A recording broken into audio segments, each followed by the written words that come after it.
Is that folk music that you play there? What is that? How do you call that folk music? I think it was Studs Terkel who asked Big Bill Brunzi, did he consider his blues music to be folk music?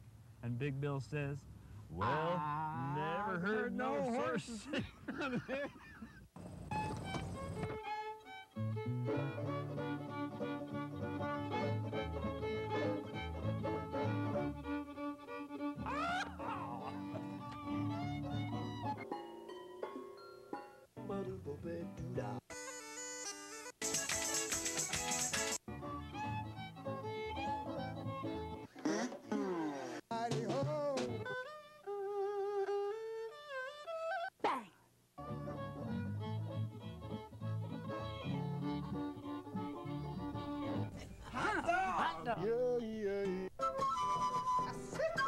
Don't hesitate. It could be your ticket to a new tomorrow.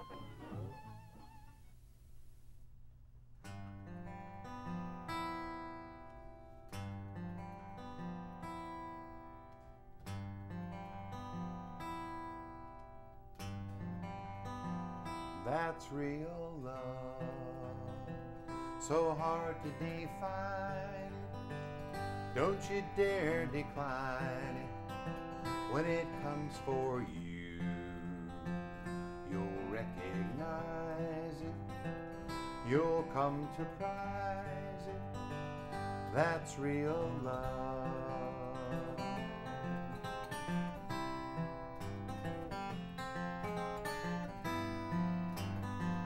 That's real love. It's such a treasure to take such pleasure in your regard. We've done the hard part. Let's lead with our hearts. That's real love.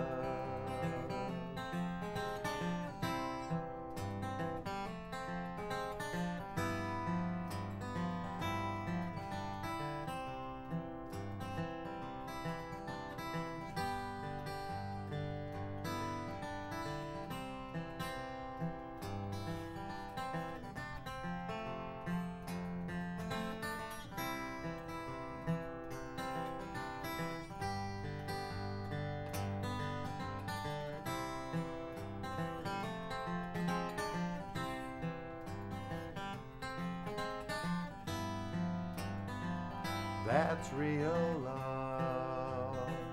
There's nothing sweeter than life with Rita, my real love. It's everlasting, it's flabbergasting. That's real love.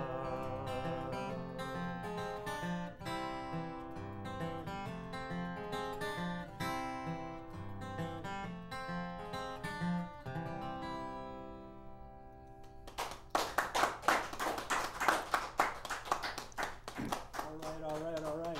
The show is Horses Sing None of It. My name is Ralph Litwin, and our guest today is David Gans. Hello. Welcome to the show, Dave. Thanks for having me. You are best known as the syndicated radio host of the syndicated radio show, The Grateful Dead Hour. Yes, indeed. But it's an important distinction. I am a musician with a radio show, not a DJ with a guitar. I was a musician long before I ever heard of the Grateful Dead, long before I wandered into journalism, and long before I accidentally became a host of a radio show. How did you accidentally become a host of a radio show? Well, I wrote a book about the Grateful Dead, and then I went on a local show in San Francisco called the K-Fog Deadhead Hour to promote my book, and produced a little segment, sort of a little documentary piece about a particular Grateful Dead song. And I had a lot of fun doing it, and I played a few rarities and things. And the host of the show was sort of in over his head. He wasn't really a deadhead. He was the morning drive DJ, which is an incredibly punishing shift for rock and roll lovers because it means getting up right around the time you're usually wanting to go into bed. So he wanted some help, got some help from me and a couple other guys providing music and stuff, and I just got really into it, and eventually the station asked me to take over the show because I was sort of, really much more into the Dead than the guy that was doing it. And then I started hearing from other radio stations that wanted to know if they could carry the show too. And without ever intending to, I became the host of a nationally syndicated show. When WNEW came knocking at my door and asked if they could carry the show, I realized, you know, there might be some potential in this. So I went to the Grateful Dead and asked if it was okay with them if I syndicated the show, and they said absolutely.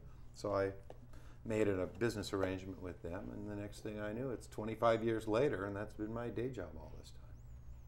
It's a great story. My life has been a series of happy accidents. Will that ever be thus? Yeah, I should hope so. So that first song was lovely. Thank you. I wrote it 10 years too late for my wedding, but my wife said it was worth waiting for. It's a lovely tribute to her.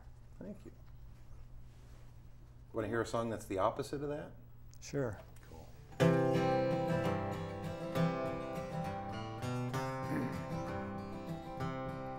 My ex-girlfriend's ex-husband was questioning my paradigm. Guess he hadn't been told the new bones in her cauldron were mine. I was her man of the future till her past came around. It was hell when she took off her spell, but I finally come down. She's got beauty and talent and brains and a problem with men. And I knew she'd be too much too soon, but I couldn't say when. Her rewrites of history read like a mystery to me, while her bed in my bedroom still points to some permanency. Well, she did what she had to get what she needed from me. I got what I wanted until I was no longer free. She's a female Don Juan. With a wave of her wand I was gone, gone, gone. And that snake that lived next to my heart said it's time to move on. She was sure that she wanted me once, but she's sure now she don't. And I'm sure I'll forget her someday, but I probably won't. She made sure I was deeply involved and dissolved in the air. In the desert of love, she's the girl who was not really there. Narcissistic cathexis is my ex's pathology. She hooks 'em and crooks 'em and cooks 'em with impunity.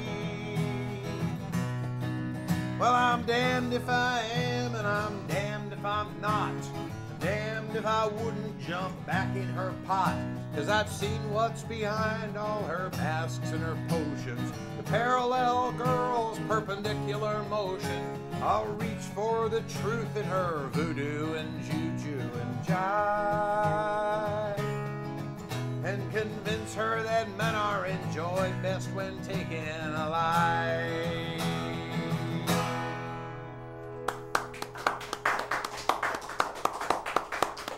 Based on a true story, of course. But Very amusing. it was that heartbreak that led me to the true love that led to the first song. So everything works out in the long run. Kick in the ass is a shove in the right direction, as I. So you're touring in support of your latest recording, which has an amusing title. Yes, the CD is called "The Ones That Look the Weirdest Taste the Best." I suppose I should play the title song for you. It's a song about shopping at the farmer's market. And people can go for more information to Gans, DGANS.net. .com. .com. I'm a .com. I don't know if dgans.net leads them to my, I don't know. That might just lead them to the old 404 there on the internet. I don't know. I should probably grab those other domains too, like dgans.org and dgans.gov. I wouldn't want to be nobody would want to live in the country that's ruled by dgans.gov. Trust me on this. It's just dgans.com at this point. Okay, so the ones that taste the weirdest. The ones that look the weirdest. Look the weirdest, taste the best. Yeah. It's a reference to tomatoes. I'm sorry, it's nothing more interesting than that. Want to hear the song? Yeah. Okay. This song is actually co-written with my wife, who's the produce maven in the family. She rescued me from a life of junk food, and, sugary munchies and stuff, and taught me the glories of organic food, fresh produce, and cilantro, and shopping at the farmer's market. This is about shopping at the farmer's market in Oakland, California around Labor Day. As I've learned over the years, different times of year you get different produce, different places you get different produce. I went to the Union Square Green Market in New York City in January. It looked nothing like the Grand Lake Farmers Market in September. Lots of squash, lots of apple cider, lots of wool, not a lot of tomatoes.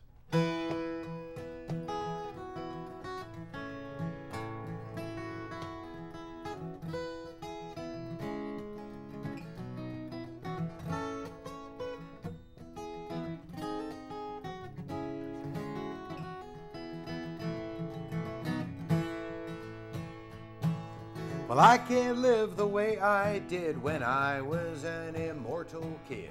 The things that I ingested were a crime. All that sugar, starch, and lard were making my aorta hard, and I'd prefer to live a long, long time. So on market day in our hometown, we rise and shine and head on down, where the families and the farmers meet and thrive. Because we're taking nature's course, we get it fresh right from the source, where the bounty of the county comes alive. We'll have yellow fin potatoes and some fat heirloom tomatoes. I think the ones that look the weirdest taste the best. Well, I'll get fish while you go look for English peas for Hugo. That's our cat. Then we'll shop together for the rest. And on market day in our hometown, we rise and shine and head on down, where the families and the farmers meet and thrive. Because we're taking nature's course, we get it fresh right from the source, where the bounty of the county comes alive.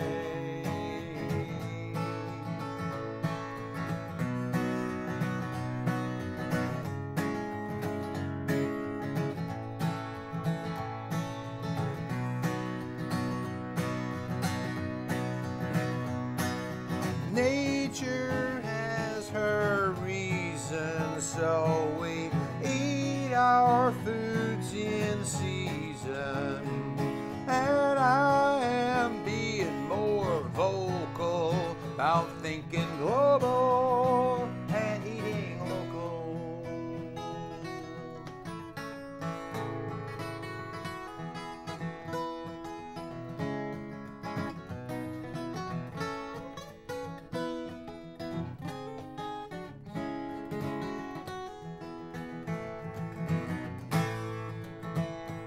Well, peaches are all gone, by gosh, but soon we'll have kabocha squash. Leeks and yams are looking mighty good. Now, darling, don't be bumming. You know those figs are coming, and honey from the bees in the hood. Cherries won't be back till June, but pomegranates are coming soon. The winter greens are sweeter when it's cold. We keep our diet balanced because modern life's a challenge, but its many pleasures can't be oversold. And on market day in our hometown, we rise and shine and head on down, where the families and the farmers meet and thrive. Because we're taking nature's course, we get it fresh right from the source, where the bounty of the county comes alive.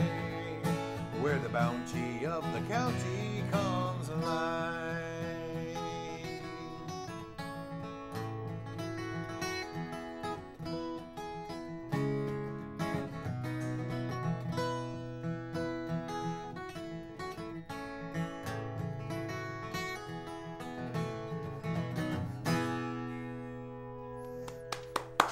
All right. Great stuff. Thank you. Now I understand that you, on this album, recorded with some of our old friends, New Jersey born. I did indeed. This record was produced by Tim Carbone, and we recorded it here in New Jersey at Mixolydian, Don Sternecker Studio, with Tim's great crew of Andy Gessling in particular, a great, awesome musician, John Skian, Johnny Grubb, the former bass player of Railroad Earth, and Buck Dilley, and amazing. The rest of the bass playing was done by a guy from New York named Lindsay Horner, who I was just thrilled. Everybody there. I mean, I did it with them because I'm a huge fan of Railroad Earth, and I think that all those guys in that band, you know, Todd Schaefer's a terrific songwriter, and he's surrounded by these amazing players who understand that the job of the band member is to tell that story, tell the song. It's not about your hot licks and stuff, you know. And so I just knew. We played a few gigs together. They have this other band called the Shock and Awe Mountain Boys. It's a quartet, you know, subset of Railroad Earth guys. And we played a few shows together. And I just thought it would be a dream to go in the studio with them, and it turned out to be just a tremendously rewarding experience, having my songs realized by those great players. They're a great crew. They are. Every song got exactly what it needed from them. Andy played like 8-10 different instruments on the course of that record. Every one of them he played with authority and passion and power, sweetness where it was needed. I think of Andy Gessling as my desert island musician. If I could just take one guy on tour, it would be him, and a trunk full of instruments. He's been one of our most frequent guests on Horses Sing None of It in various different groups and as a solo. He's just great. I admire him so much. So what else you got for us? Oh, I'll play another song from the record.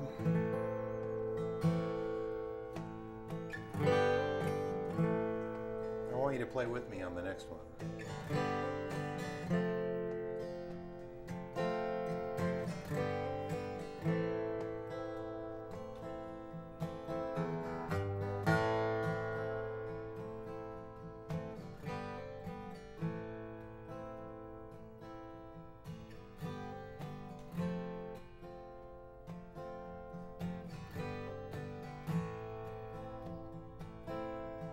Such a lovely planet. Wonder how it came to be. Was it chaos or creation? Was it God or entropy? Now the spirit may be sleeping, but it dwells in every heart. I put my faith in nature, of which we are a part.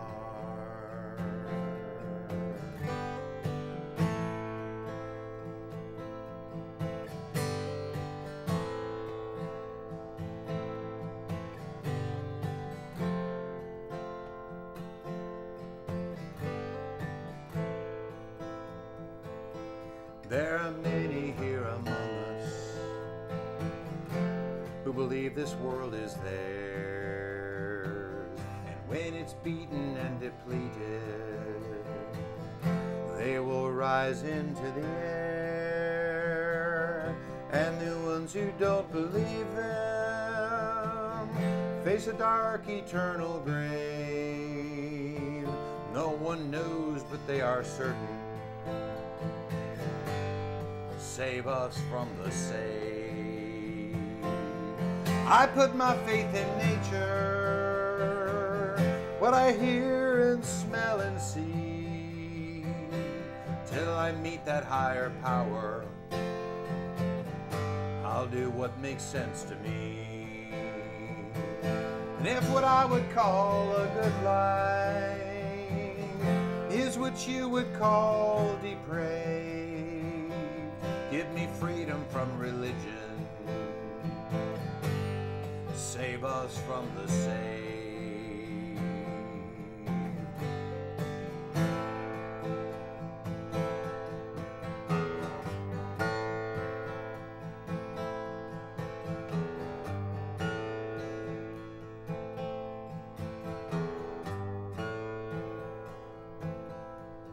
I honor your tradition, and I insist you honor mine. In a world with any justice, blasphemy is not a crime. You believe what you believe in. I respect your wish to pray, but if you try to make me join you, I'll resist you all the way. I'm not saying I know better, I'm just saying we don't know. Till the day we get an answer, I go where my heart says go. It's a narrow-minded Jesus I see reflected in your eye. He was all about compassion. If he knew you, he would cry. I put my faith in nature, what I hear and smell and see, until I meet that higher power. I'll do what makes sense to me. And if what I would call a good life is what you must call depraved, give me freedom from religion. Save us from the saved.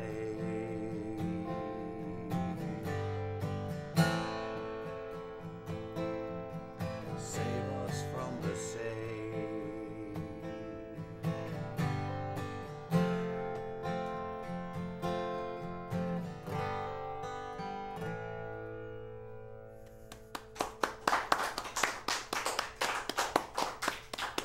All right. It's a good one. Well, in my travels, I see a lot of annoying religious messages. God has a heavy marketing budget in the South. Yes, he does. And he's a cranky son of a bitch. I saw one in North Carolina, it's a billboard, it said, "Stop taking my name in vain or I'll make your commute even more annoying." Signed, God. I thought it was, remember Bob Newhart and those little routines he used to do where he was one end of a phone conversation? Love to hear him do the conversation of the guy on the classified ad or the advertising agency taking the call from God.